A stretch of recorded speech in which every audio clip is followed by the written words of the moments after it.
Alright, so in this video we're going to go ahead and watch an interview that I did with Thomas Steenburg this last summer during our Mount St. Helens Bigfoot expedition. Now in this interview, Thomas Steenburg is going to be talking about the Bluff Creek Massacre and some of the facts and details that's not widely circulated. Now if you're not familiar with the Bluff Creek Massacre, it's conceived by M.K. Davis about over 10 years ago when he was examining some really good footage of the Patterson and Gimlin film. And from there, he created a hypothesis and evidence to go with his hypothesis to show what he truly believes was a massacre during the summer of 1967 that was carried out by Roger Patterson, Bob Gimlin, and some others there. And they went ahead and skinned the Bigfoots, and the hides were sent to Russia to be forever lost. And the bodies of the Bigfoots, of the skinned Bigfoots, the family of Bigfoots, was buried there at Bluff Creek. And to watch that burial site, they installed a trail camera with an oven mitt behind it.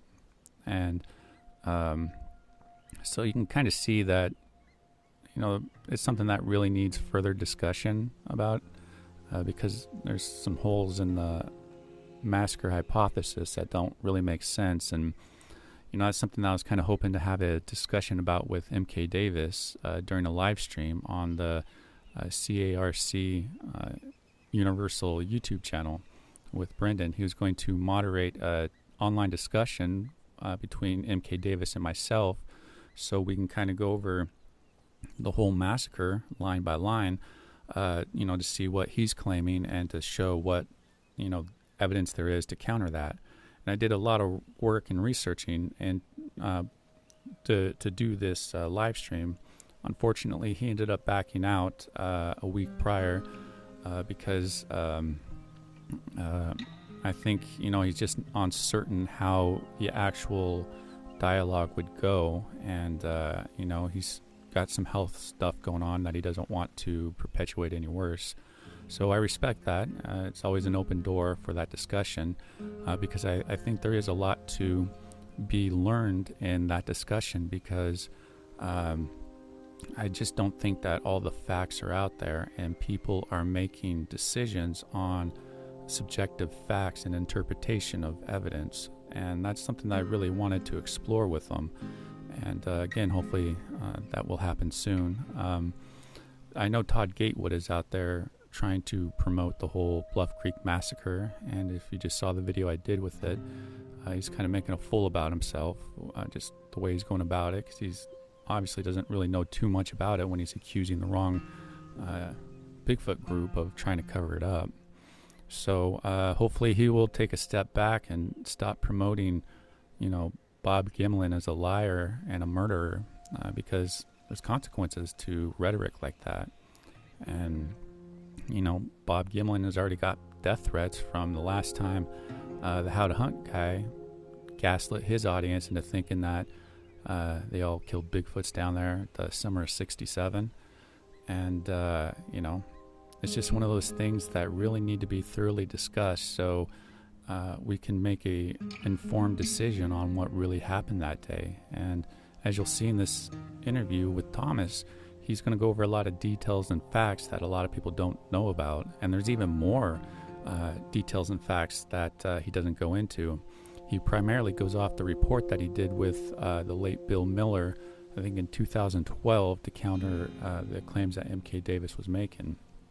And so they did a very extensive write-up on this, which is kind of what you want. And it was very respectful, and they did a very good job, which I will post it in the comment section down below. And you really need to go read that after you watch this. And if you're going to actually have an opinion and make an opinion on the Bluff Creek Massacre, you really need to go read that stuff. You need to go check out the counterclaims and stuff and really understand it.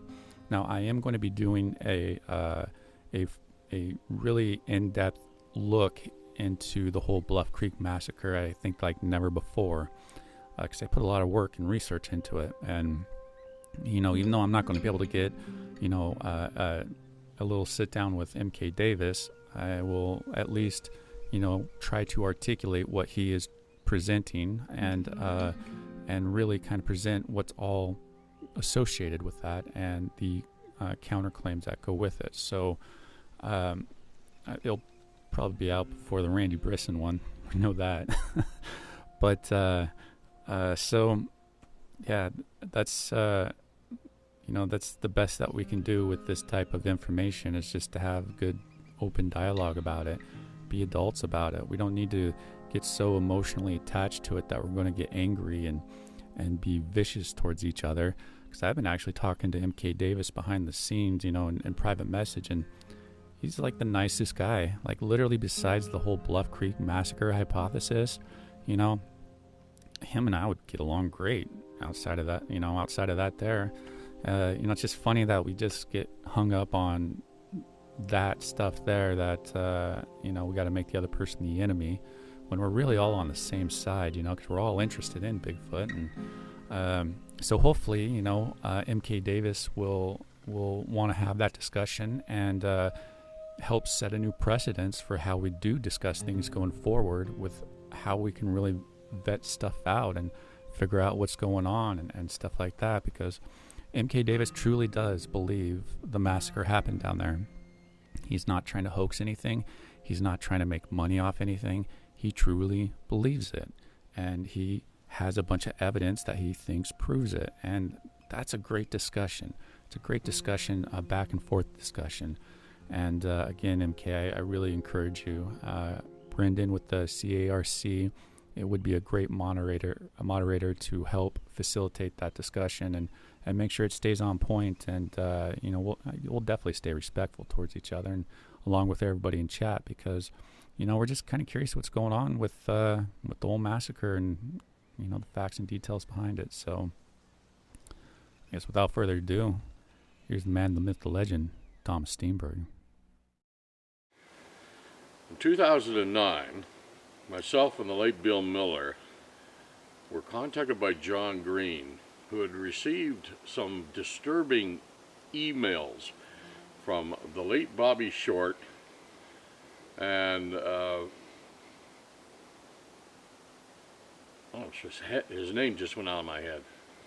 David Pilates? David Pilates, yeah, the cop who wrote the Missing 411 books, okay, saying that John had to come clean about what really happened at Bluff Creek on October 20th, 1967. And of course, John had no idea what they were talking about.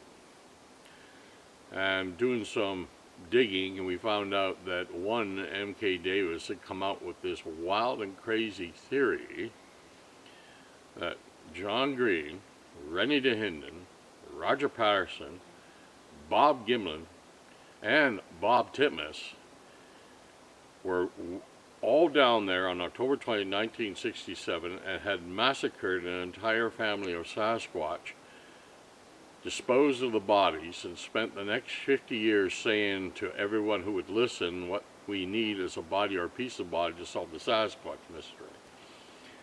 And they were basically saying, John, you got to come clean about what really happened. And we dug some more digging, and we found out that MK Davis was using a film, and we kind of blamed ourselves for this, myself and Chris Murphy, because before this accusation came about, MK was in rather high regard with the rest of us for the stabilization work he had done on the PG film. Though I got to admit, he had said some things in the past, old Patty's carrying a fish at one point, Patty dropped a piece of wood, that kind of thing. As a matter of fact, it was the late Bobby Short that warned me about MK Davis, believe it or not. And we realized that we were partially responsible for this because we had sent to MK a very bad copy of John Green's lecture film. It was a film that John Green had put together in the early 1970s, because back then we didn't have all the computer technology and video technology we do today. So if you were giving a lecture and talking to an audience, you showed movies, you showed slides, and you showed transparencies, right? And so what MK was looking at was a lecture film that John Green had put together in the early 70s that had the Patterson-Gimlin footage on it, but it also had footage from several other home movies, all spliced together. There was footage of an old couple on a mountainside in Vancouver Island. There was footage of the lady at the Victoria Museum holding the Bukwas and Siniqua mask for him. The Patterson-Gimlin footage, bits of the second roll that Patterson took that day of looking at the tracks and displaying the tracks, and several more stop and go of the PG film, which would stop at certain points where John made certain points to the audience. And there was a lot of what was Rennie DeHinden's Blue Creek Mountain footage that was shot the previous August and September of 1967 when they were investigating the Blue Creek Mountain tracks. And what struck me immediately, no one had ever seen this footage before. It had never been put on the internet. And matter of fact, MK and Pilates and all them put it on the internet without asking permission. And MK, I'm convinced, had talked himself into, in my opinion, he was claiming that he was looking at never before seen portions of the Patterson-Gimlin film, mainly the Blue Creek Mountain footage, which he claimed was all of them hiding the evidence, exhuming the evidence in the aftermath of the shooting. And then he did the ultimate, which put him forever in my doghouse. He took stills from the late Rennie DeHinden's Blue Creek Mountain footage, and he altered the contrast to make the pilot, Keith Kozera's hands look bright red. And well, at the time they were claiming it was Bob Titmus. It wasn't. It was a man named Keith Kozera, who was a pilot that flew them down there. And he tried to make the water in the river look blood red, and he tried to make several puddles look blood red, claiming that these were the slaughtering points, and that's was the body. And he tried to claim that the dog White Lady had attacked Robert Titmus because it was disturbed by all the blood in his hands, when it's Keith Kozera petting the dog as it jumped up on him, wagging his tail. And then he also said, this is the dog sniffing at the remains of the body and the pool of blood. Well, you actually look at a good version of that film that he hadn't altered. It's just a puddle of water, and you even see the dog's reflection in it as it goes by. So that's what he was claiming. He was claiming all this. Now, in my opinion, and I'm sure anyone with any common sense would agree with me, when you alter images of a film or a photograph, but in this case a 16mm film, alter the image to give a false impression of what the observer is looking at, that is hoaxing by any definition I know. So, as far as I'm concerned, M.K. Davis went from a respectable researcher to hoaxer in one foul swoop. And he managed to convince a bunch of people, and it was Pilates and Bobby Short that broke this. I'm not even sure M.K. Davis wanted it broken, because M.K. ever since seems to be on major damage control. And we have several letters, and of course they were communicating with Al Hodgson, and Al Hodgson made a mistake that he later admitted was a mistake, that he thought Titmus was there that day in October 1967 when he wasn't. He later retracted that statement. And David Pilates sent an email to John Green, "Oh no, John, we never accused you of hiding anything. We never accused you of this. We never accused you of that." Well, unknowing that Al Hodgson was a friend of ours, and everything they said to him we heard about, and we got his emails. And there was Pilates saying exactly what he said he didn't say. So the whole thing was just a joke of mammoth proportions, and you really have to be a member of the Tinfoil Hat Club to even believe this crap. All right?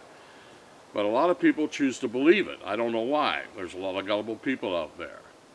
There was no massacre in Bluff Creek. No Sasquatch was shot. Roger Patterson, Bob Gimlin, if the Sasquatch exists, probably filmed one for a total of 952 frames before she disappeared, and that was the last they ever saw of her. There's even footage on YouTube since this of M.K. Davis down at the Bluff Creek site talking about the whole thing, and he doesn't even mention the massacre.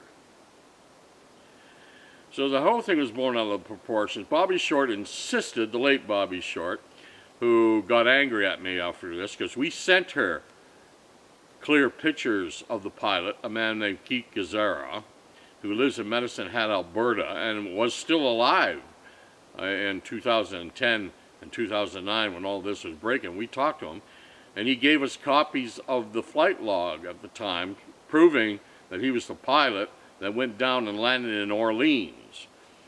And originally he was just going to camp near his plane for a week, but he really wanted to do that. So Rennie said, well, you can come with us and hold the shotgun and be sort of the guard.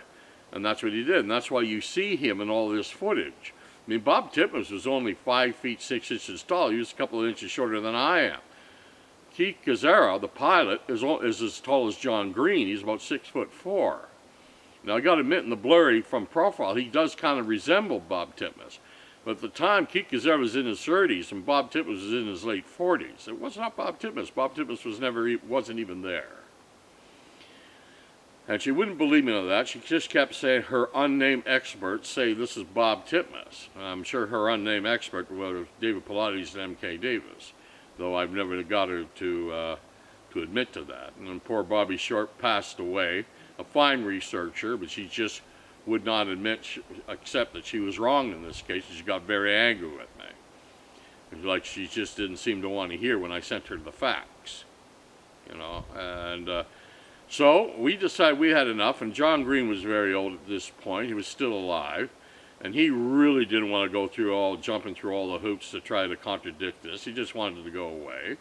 So Bill Miller made a suggestion and said, John, how about if I and Thomas, me, wrote a counter article on this whole claim, blowing it out for what it is. And that's what we did.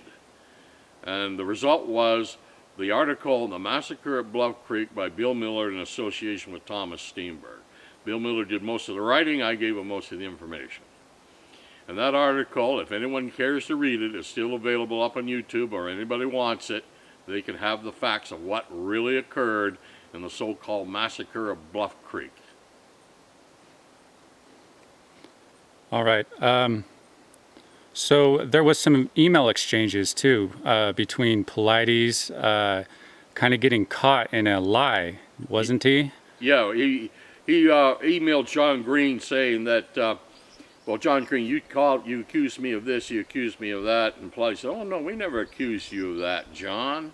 It was emails he had sent to Al Hodgin. But he forgot the late Al Hodgin was a good friend of ours. So anything he said to Al Hodgin, we heard about it. Anything he emailed to Al Hodgin, we heard about it. And so there it is, and we put him right in the article. There's his emails to Al Hodgin saying John Green is hiding a terrible dark secret above Creek in 1967. We know the pilot was Bob, the man in the footage was Bob Titmus, and it wasn't, etc., etc., etc. So basically, David Pilates was lying through his ass. There was the hypothesis that they were buried down there, and they are still currently buried down there under this MK that's hypothesis. Why they wanted Bob Titmus to be there, because Bob Titmus was a taxidermist by trade, so they assumed he was there to dispose of the bodies neatly and bury all the evidence. And so we're all expected to believe that John Green, who was always an opponent of we need a body or a piece of body, Rennie DeHinden, who before the 1980s was a proponent for shooting a Sasquatch, the late Roger Patterson, Bob Gimlin, and Bob Titmus all massacred, had the evidence right there, buried it, I guess because they thought they were more human than they actually were, thought they were, and spent the next 45 to 50 years saying in every interview they ever did, we need a body or a piece of a body to prove the existence of the Sasquatch, knowing full well that that's where they were. Yeah. To your knowledge, has M.K. Davis R. David Paulides recanted any of their claims made about the massacre hypothesis? No, as far as I know, both men, for the most part, Pilates has come out on occasion and sort of re-ended. He still believes it, but for the most part, when this article came out, for the longest time he went absolutely dead silent. N.K. Davis brings it up every now and then, but as far as I know, he's never recanted his claim, although there is actual footage of him at the Bluff Creek site in Northern California, in Dinwiddie County, talking about the Patterson Gimlin film, and he never even mentions the massacre. So he's acting like it never happened, and I think he's been on major damage control ever since. Because anyone with any common sense or any real gray matter between their ears knows this story for what it is. It's a tale for the Tinfoil Hat Club. So it never happened. Yeah, never happened.